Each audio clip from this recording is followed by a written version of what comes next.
시간이 참 빠른 것 같습니다. 벌써 한 해가 시작한 지가 엊그제 같은데 5월 마지막 주를 보내고 있고, 또한 1년이라는 시간이 금방 지나간 것 같습니다. 작년 5월부터 시작해서 6월 초까지 우리가 뭘 준비했는지, 그리고 6월 중순에 저희들이 출정식을 가지고 저 동서 프라임을 향해서 막 달려나갔던 그 모습이 벌써 1년 전의 모습입니다. 이렇게 시간이 흐르다 보면 언젠가 우리가 주님 앞에 서게 될 날이 곧 다가올 것 같습니다. 주님 앞에 서는 날은, 우리가 주님 앞에 서는 날은 신부가 신랑을 맞이하는 가장 기쁜 날이고 가장 즐거운 날입니다. 그런데 예수 그리스도를 모르는 사람, 그 속에 예수님이 없는 사람들에게는 이 날은 죄수가 그 죄값을 치르기 위해서 끌려나가는, 사형당하기 위해서 끌려나가는 그러한 날이 될 것입니다. 우리 성도님들은 주님을 어떤 마음으로 준비하고 계십니까? 기대하고 계십니까? 주님이 오실 그날을 어떤 모습으로 기대하고 사모하고 바라보고 계십니까?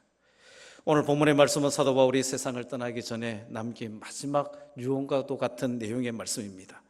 30년간 오직 예수 그리스도의 복음을 위해서 살아온 바울의 인생, 그 인생은 한마디로 표현하면 고난의 인생이었습니다. 사도 바울이 복음을 전도하기 위해서 다녔던 그 길, 또한 복음을 전하기 위해서 맞이했던 그 수많은 맨맞음과 죽음의 고비들, 어느 한 가지 편안한 인생을 살아온 적이 한 번도 없었던 것 같습니다. 예수님을 만나고 난 뒤, 다메섹 도상에서 주님을 만나고 난 뒤 그의 인생의 삶은 어쩌면 고난의 그 인생이었습니다. 그런데요, 바울의 인생이 고난으로 끝난 것은 아닙니다. 고난과 비교할 수 없을 만큼 장차 우리에게 주어질 하나님의 영광스러운 모습이 바울에게 있었다라는 사실입니다.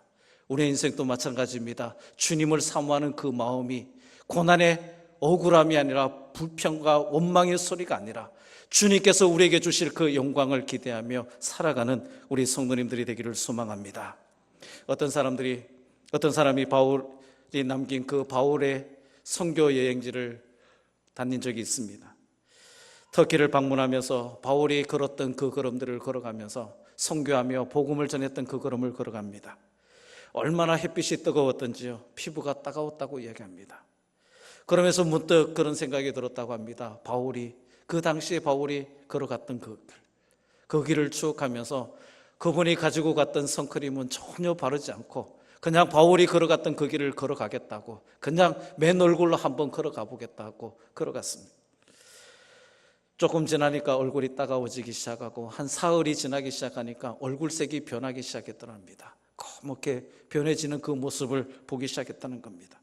한낮에는 뜨거운 만큼이나 밤에는 또 추위를 무릅써야 했던 그 걸음이었습니다. 고통의 땀, 고통의 그 눈물이 멈추지 않았다고 이야기합니다. 그러면서 바울이 걸어왔던 그 복음의 길, 하나님 앞에 사명을 감당하기 위해서 걸어왔던 그 길을 기억하며 생각하며 한없이 눈물을 흘렸다라고 고백하는 글을 읽은 적이 있습니다. 알려진 바에 의하면 바울은 오스티안 그 대로에서 목베임을 당해서 순교를 했습니다. 오늘 말씀이 바로 죽음을 앞둔 이 바울이 마지막으로 남긴, 이 디모데에게 남긴 그 내용의 말씀입니다. 오늘 본문을 마치 바울의 마지막 유언처럼 들어야 됩니다. 지나온 인생을 돌아보고 자신의 뒤를 이어갈 디모데에게 바울은 비정한 심정으로 글을 쓰고 있습니다. 1절과 2절에 보니까 하나님 앞과 살아있는 자와 죽은 자를 심판하실 그리스도 예수 앞에서 그가 나타나실 것과 그의 나라를 두고 엄히 명하노니 너는 말씀을 전파하라. 바울이 이 말로 시작합니다. 무겁게 시작합니다. 엄히 명한다라고, 말씀을 전파하라고 무겁게 시작합니다.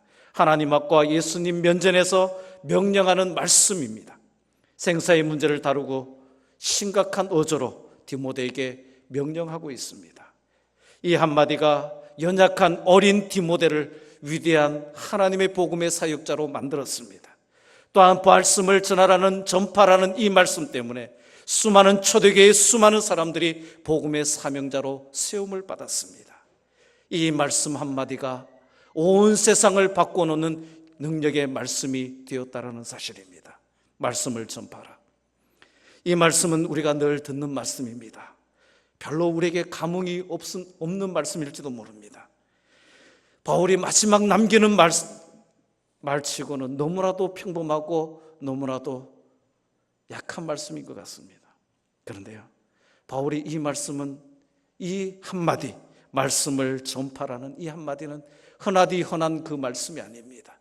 바울의 인생 속에서 예수님을 만나고 40년 동안 사역했던 그 모든 것을 종합하면서 그 어린 디모데에게, 또한 복음의 사역자로 수용을 받는 수많은 사람들에게 하나님의 말씀 외에는 전할 것이 없다라는 것을 나타내 보여주고 있다라는 겁니다.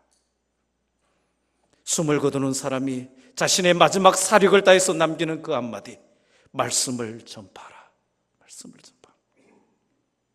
평범한 말씀일 수가 없습니다. 그러면서 사도 바울은 1장 하반부에 이렇게 이야기합니다. 엄히 명한다라고 이야기합니다. 엄히 명한다라는 그 말은 그냥 가볍게 명령하는 것이 아닙니다. 법정에서 서약할 때, 또한 법정에서 정인이 정언할 때 쓰는 단어입니다. 이 말을 다시 표현하면 천지를 창조하신 하나님이 지켜보시는 그 가운데에 심판주 예수님 앞에서 엄숙하게 명한다라고 말씀하고 있습니다.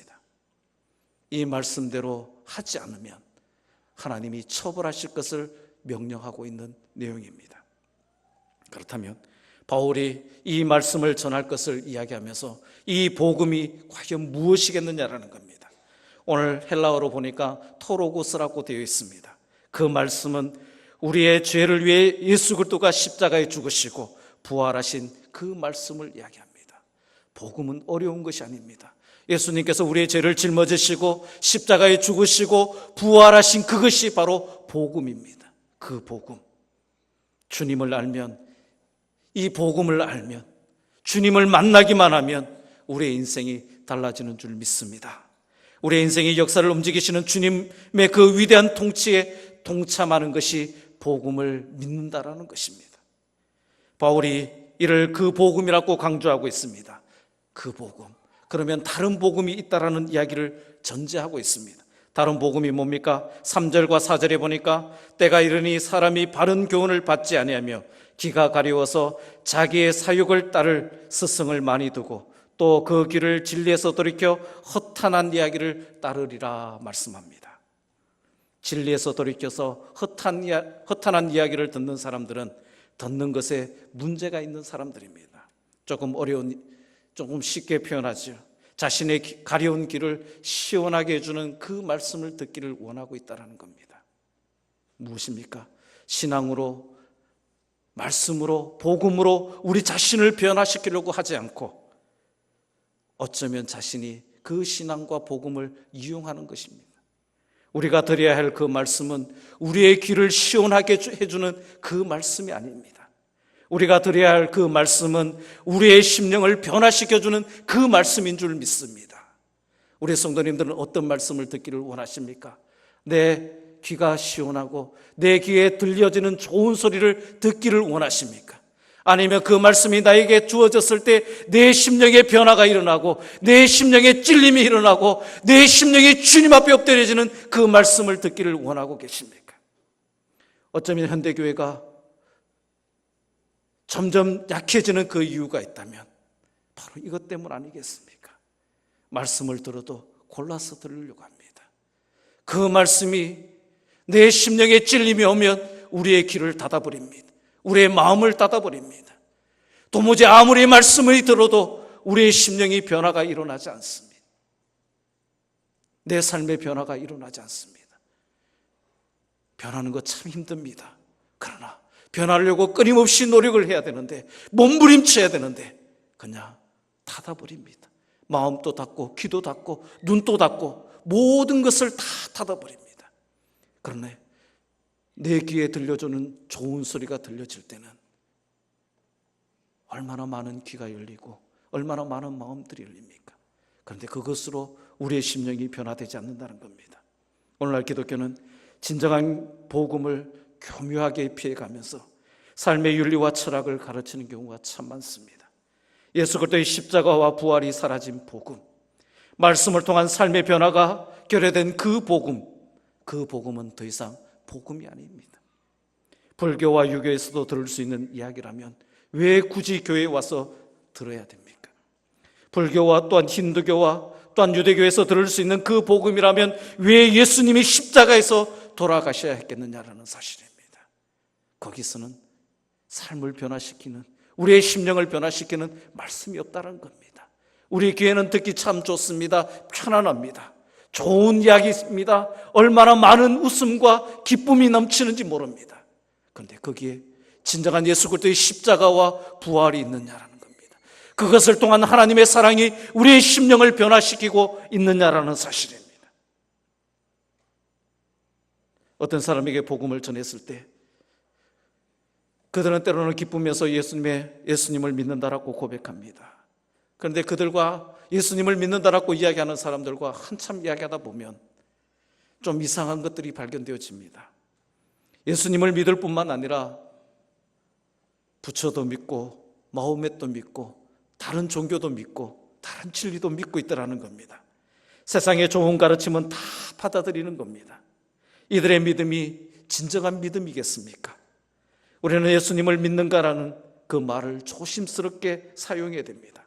예수님을 믿는다는 것은 예수님이 가르쳐 주신 그 복음을 믿는다라는 것입니다. 통계청의 발표에 한국 기독교가 860만으로 발표되었습니다. 기독교난에, 종교난에 기독교라는 것은 그 숫자가 860만이라고 이야기합니다. 거기에서 860만이지만 기독교라는 기독교 종교난에 썼지만 그분들이 다 교회에 나오는 것이 아니라 대략적으로 한 60%가 교회에 출석한다라고 봤을 때 진정한 기독교인은 한국에 약 500만 정도라고 통계청은 발표를 하고 있습니다. 10명 가운데 9이 아직 복음을 모른다라는 사실입니다. 진정한 이 복음을 받아들이지 않고 있다는 겁니다. 무엇이 문제이겠습니까? 설교가 잘못되었습니까? 교회에서 가르치는 성경 말씀이 잘못되었습니까? 세계 10대 대형교회의 절반이 한국에 있습니다. 문제는 복음이 무엇인지, 복음이 있어야 될 그 자리에 삶의 윤리와 행복으로 차지해버리고 있더라는 겁니다. 우리가 믿고 있는 그 복음이 무엇입니까? 또한 가르치고 있는 그 복음은 어떤 복음입니까?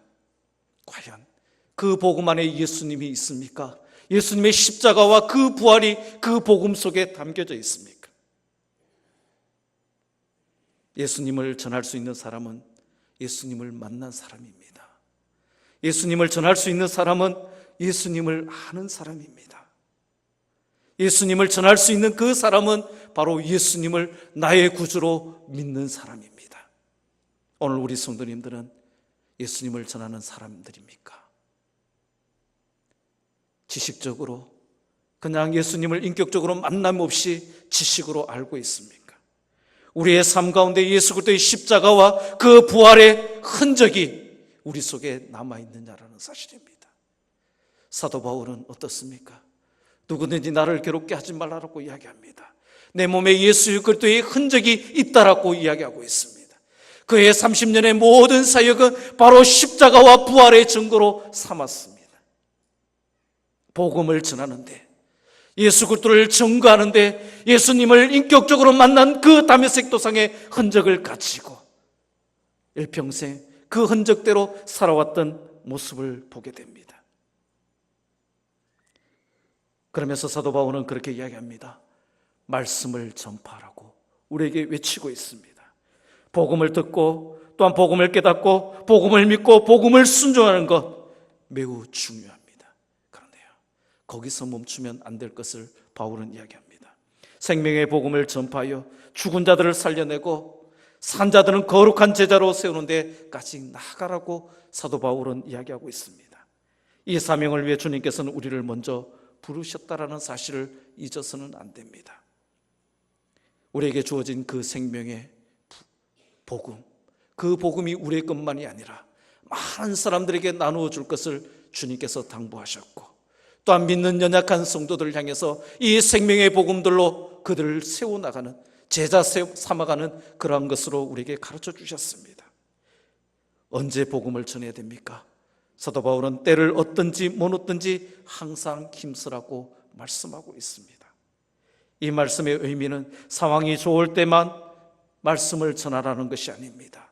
불리할 때도, 연약할 때도, 힘들 때도 이 복음을, 이 말씀을 전가할 것을 우리에게 말씀합니다. 바울은 예수님을 믿는 즉시 복음의 군사로 살았습니다. 복음을 위해 자신의 생명을 조금도 귀한 것으로 여기지 않았습니다. 예수님을 진실로 만난 사람, 이 십자가의 피의 흔적을 본 사람은 복음을 전하고자 하는 마음이 불일 듯 일어납니다.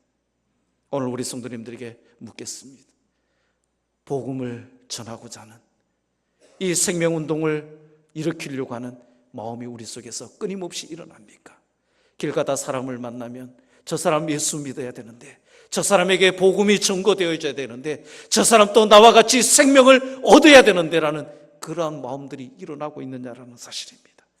죽음에서 나를 구원하신 예수님을 전하지 아니하고는 견딜 수 없는 그 고통이 우리 속에 있느냐라는 사실입니다. 사도 바울의 그 고백이 있지 않습니까? 내가 생명책에서 떨어져 나간다 할지라도 나의 친척들이 생명책에 기록되는 것을 원한다라고 이야기하고 있습니다. 그만큼의 갈급함이, 그만큼의 고통이 그 속에 있었다라는 겁니다. 오늘 우리 성도님들은 1년을 지나고 또한 이 한 해를 5개월 동안 지나면서 예수님을 얼마나 전하고 계십니까? 나를 통해서 예수님을 만난 새로운 삶을 살아가는 그 사람들이 얼마나 됩니까? 작년에는 참 많이 전했습니다.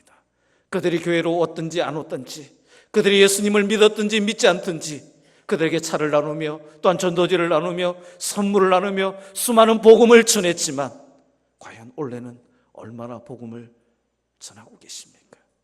아니요. 기대해서 전하지 못한다 할지라도 우리 가슴 속에 품고 이 사람만큼은 주님 생명을 얻게 해주십시오, 예수님 믿게 해주십시오라는 그 가슴을 부둥켜 안으며 날마다 기도하고 있는 사람들이 있습니까? 바울은 복음을 전하지 않으면 내게 화가 미친다라고까지 이야기하고 있습니다. 오늘 가슴을 품고 전도하는 그 일에 최선을 다하는 우리 성도님들이 되기를 소망합니다. 많은 사람들을 전도하지 않아도 됩니다. 예수 믿지 않는 한 사람을 가슴에 품고 하나님 앞에 기도해 보십시오. 그 사람이 예수님 믿게 해달라고, 그 심령 속에 우리가 누리고 있는 영원한 생명이 심겨지게 해달라고 품고 기도하십시오. 하나님의 때에 그들이 돌아올 것입니다. 하나님은 그것을 가장 기뻐하신다라고 말씀하고 있습니다.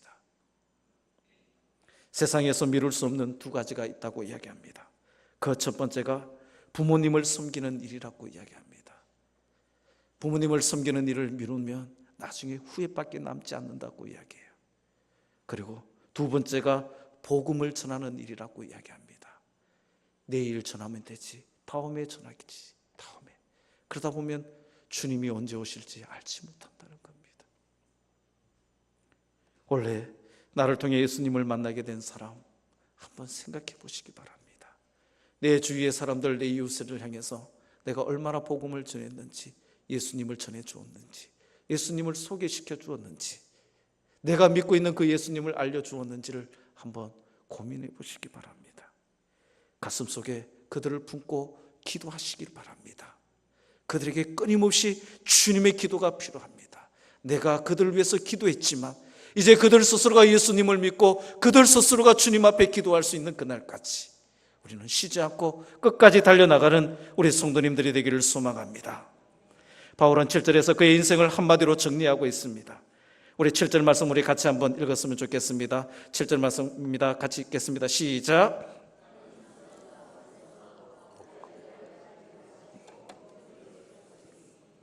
아멘. 그의 인생을 한마디로 이렇게 표현합니다. 그는 선한 싸움을 싸웠고 달려갈 길을 마쳤고 믿음을 지켰다라고 고백하고 있습니다. 오늘 우리의 삶 속에서 이 고백이 우리의 고백이 되어지기를 소망합니다. 선한 싸움을 싸우고 달려갈 길을 마치고 믿음을 지키는 것. 어쩌면 우리는 그냥 글씨로 읽으니까 쉬운 것처럼 느껴지지만 하루하루 살아가는 그 시간들 한번 돌이켜 보십시다.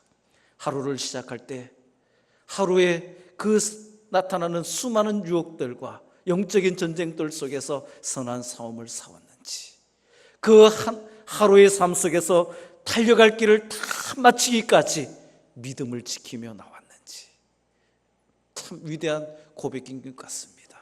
우리가 일평생 동안 주님 앞에 서는 그 순간에 드려져야 될 고백인 줄 믿습니다. 바울은 마치 마라톤 선수가 42.195km를 사력을 다해서 달리듯 자신에게 주어진 그 사명을 위해서 조금도 쉬지 않고 달린 그 모습을 보게 됩니다. 선한 싸움을 싸운다는 것은 예수 그리스도의 복음을 위해서 전투하는 그 신앙의 모습입니다. 또 달려갈 길을 마친다는 것은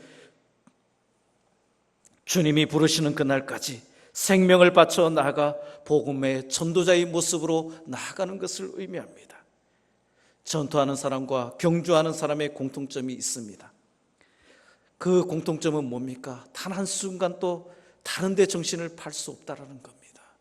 전투하는 사람이, 전쟁하는 사람이, 군사가 다른 데 한눈 팔면 결국에는 죽는 일밖에 나지 않습니다. 운동경기 선수가 사력을 다해서 그 경기에 집중해야 되는데 한순간 정신을 팔게 되면 경기를 망치게 됩니다. 장차 얻을 승리의 그 감격을 맛보기 위해서 현재의 고난을 기꺼이 감수하는 것이 바로 전투하는 사람과 경주하는 사람의 모습입니다. 바울은 모든 세대의 신앙인들에게 내가 믿음을 지켰다라고 외치고 있습니다. 마지막 순간까지 바울은 믿음으로 달렸습니다. 자신의 뜻과 의지와 명예를 조금도 추구하지 않은 채 오직 복음을 위해 달린 이 바울의 모습, 복음의 군사로 부름을 받은 우리의 모습을 볼 때 얼마나 부끄러운지 모릅니다. 예수님을 만난 그 순간부터 30년 동안 한눈 팔지 아니하고 오로지 복음을 위해서 자신의 생명조차, 자신의 유익조차 구하지 아니하고 달려갔던 이 바울의 모습, 사명자로 부름을 받았지만, 직분자로 부름을 받았지만 그 순간순간마다 얼마나 나의 유익을 구했고 나의 이익을 구했는지 참 부끄럽기 짝이 없습니다. 오늘 우리 성도님들도 복음의 군사로 부름을 받은 줄 믿습니다. 사도 바울이 걸어갔던 이 걸음처럼 끝까지 복음을 향해서 최선을 다하는 우리 성도님들 되기를 소망합니다. 어떤 신문에 이런 글이 하나 있었습니다. 마라톤 선수의 경기에서 우승 선수에게 인터뷰하는 내용이 나타납니다. 우승한 선수에게 인터뷰를 했을 때 그 선수가 이런 이야기를 합니다. 저에게는 아직까지 반 코스나 더 뛸 힘이 남아 있습니다 라고 이야기해요. 참 의외한 내용 중에 한 내용인 것 같습니다. 아직 힘이 남아 있다고 이야기합니다. 42.19km를 향해서 달려나갔는데 비록 1등은 했지만 어쩌보면 진정한 스포츠맨은 아닌 것 같습니다. 그 거리를 다 뛰었을 때, 온 힘을 다 쏟아붓고 있을 때 쓰러지고 이제 일어설 수 없는 조차 힘이 남아있지 않는 그 모습이 나타나야 되는데 아직 힘이 남아있다고 이야기합니다. 오늘 우리 속에서 복음으로 부름을 받았지만, 복음의 사명자로 부름을 받았지만 우리 속에 이 복음을 향해서 전심전력에서 다 나가다가 주님 앞에 섰을 때 주님, 아직 제게 힘이 남아있습니다가 아니라 하나님, 이 복음을 위해서 내 온 힘을 다 쏟았습니다. 이제 일어설 힘조차 남아있지 않습니다. 그 고백이 터져나오는 우리 성도님들이 되기를 소망합니다. 예수 그리스도를 만나는 마지막 순간까지 오늘이 마지막 날인 것처럼 여기고 전투하는 그리스도인의 모습이 바로 우리의 모습이 되어야 됩니다. 전투하지 않는 그리스도인들은 진정한 의미에서 그리스도인이라 할 수가 없습니다. 하나님의 사람으로 부름을 받았다는 것은 바로 군사로 부름을 받았다는 뜻이기 때문입니다. 매 순간 사탄과 영적인 전쟁을 치릅니다. 사탄에게 뺏긴 사람들, 하나님의 사람들, 그리스도의 복음으로 해방시키는 일이 바로 군사들이 해야 될 일입니다. 이 말씀을 듣는 모든 성도들은 하루하루를 주님이 주신 날인 줄 알고 마지막 날처럼 여기면서 이 위대한 전쟁에 동참하는 우리 성도님들이 다 되기를 소망합니다. 이런 사람들은 만나는 한 사람 한 사람이 주님이 나를 위해서 보내주신 특별한 사람으로 여깁니다. 그냥 보내지 않습니다. 만나는 사람, 스쳐 지나가는 사람 그냥 보내지 않습니다. 오늘 주님 만날 사람들을 만나게 해주십시오. 오늘 전할 수 있는 복음을 전할 수 있게 해주십시오. 매 순간 예수님을 전하는 사람입니다. 사명자로 부름을 받았기 때문에 사명자로서의 삶을 걸어가는 우리 성도님들이 되기를 소망합니다. 그런데요, 이 사명자의 길을 걸어가는 것은 결코 쉬운 일이 아닙니다. 고통이 없는, 영광이 없는 것처럼 이 사명자의 길은 참 힘들고 고난이 주어지는 길입니다. 십자가가 없으면 부활의 영광도 없습니다. 이 생명을 살리는 그 일이 바로 고통이고 힘든 일이라는 사실입니다. 사도 바울이 걸어갔던 그 길, 매를 맞고 굶주리고 죽을 고비를 느끼고 파선하고 수많은 그 고비들을 넘기면서 복음의 열정을 쏟아부었더니 하나님의 놀라운 영광이 이 사도 바울에게 주어졌다라는 사실입니다. 만약에 설교자가 설교를 준비하는 그 고통을 느끼지 않으면 그 설교를 듣는 사람들은 영적으로 죽는 날이 될 것입니다. 신자가 복음을 전파하는 그 갈망이 사라지는 그 순간, 죽음의 순간이 다가왔다라는 겁니다. 교사가 학생들을 가르치기 위해서 뼈를 깎는 그 고통을 겪지 않으면 그 가르침은 살아갈 수가 없습니다. 구역장들은 구역원들을 위해서 뜨거운 가슴으로 살아야 됩니다. 고통 없이는 신앙의 성장도 복음의 진보도 없다는 사실입니다. 주님은 우리에게 바라시는 그 삶이 바로 십자가의 삶이라는 사실입니다. 주님을 따른다는 것은 십자가를 지는 인생을 뜻합니다. 고통이 없는 신앙생활은 어쩌면 주님과 상관없는 영적인 속임수가 될지도 모른다라고 어느 누군가가 이야기하고 있습니다. 주님을 신앙생활 한다는 것은요, 바로 고통이 있다라는 겁니다. 힘듦이 있다라는 겁니다. 신자는 평생 주님 때문에 고통을 감수해야 됩니다. 오늘 우리 속에서 주님 때문에 고통의 시간들이 없다면 어쩌면 고민하셔야 됩니다. 고민하셔야 됩니다. 오늘 8절의 말씀에 이렇게 되어 있습니다. 이제 후로는 나를 위하여 의의 면류관이 예비되었으므로 주 곧 의로우신 재판장이 그날에 내게 주실 것이며 내게만 아니라 주의 나타나심을 사모하는 모든 자에게 두니라. 우리는 이 땅의 것을 바라보는 것으로 끝나는 것이 아니라 어땠습니까? 주님이 오시는 그 놀라운 것을 바라보고 살아가기 때문에 이 땅의 고통은 잠시 잠깐 끝나버리는 것입니다. 언젠가 만나는 예수님이 계시기에 바울은 예수님 한 분만을 바라보고 고통을 기꺼이 감수하며 달려나갔던 것입니다. 오늘 우리는 주님 만날 날을 기대하며 살아가고 계십니까? 선한 싸움을 마치고 주님과 만날 그 순간을 기대하며 살아가십니까? 이 땅의 영광을 바라보며 살아가십니까? 오늘 우리 사랑하는 성도님들은 이 땅의 싸움을, 선한 싸움을 다 싸우시고 또한 달려갈 길을 다 마치고 끝까지 믿음을 지켜서 나중에 주님 만날 그 순간을 기대하며 살아가는 우리 성도님들이 되기를 소망합니다. 그러면 우리의 싸움이 치열해서 온몸이 만신창이가 되고 피투성이가 되고 주님 앞에 설지라 그 모습으로 선다 할지라도 주님은 우리에게 그렇게 말씀하실 겁니다. 잘했도다 충성된 종아, 내가 이 복음 때문에 충성하였으니 내게 많은 것을 베푼다고 이야기하십니다. 내가 전해야 될 그 복음을 내가 전했구나, 내가 당해야 될 그 고통을 내가 대신 당했다라고 우리의 눈물을 닦아주시고 우리를 안아주시는 그것을 기대하며 달려나가는 우리 성도님들이 되기를 소망합니다. 사명자의 마지막 고백입니다. 오늘 우리 인생의 고백이 되어지기를 소망합니다. 끝까지 복음을 향해서 달려나가고 끝까지 복음을 향해서 충성하는 우리 성도님들, 또한 이 복음의 사명을 끝까지 전하는 그러한 사명자의 삶을 살아가는 우리 성도님들이 다 되기를 소망합니다. 기도하겠습니다. 살아계신 아버지 하나님 감사드립니다. 우리에게 복음을 주시고 복음의 사명자로 불러주신 것을 감사드립니다. 사도 바울이 이 복음 때문에 끝까지 달려나갔던 것처럼 우리도 이 사명을 받았으니 우리의 믿음의 시간들이 끝까지 달려나갈 수 있도록 은혜 베풀어 주시고, 주님 바라보며 주님을 생각하며 주님 앞에 설 날을 기대하며 살아가는 저희들의 삶이 다 될 수 있도록 은혜 위에 은혜를 베풀어 주옵소서. 감사드리며 예수님의 이름으로 기도드리옵나이다.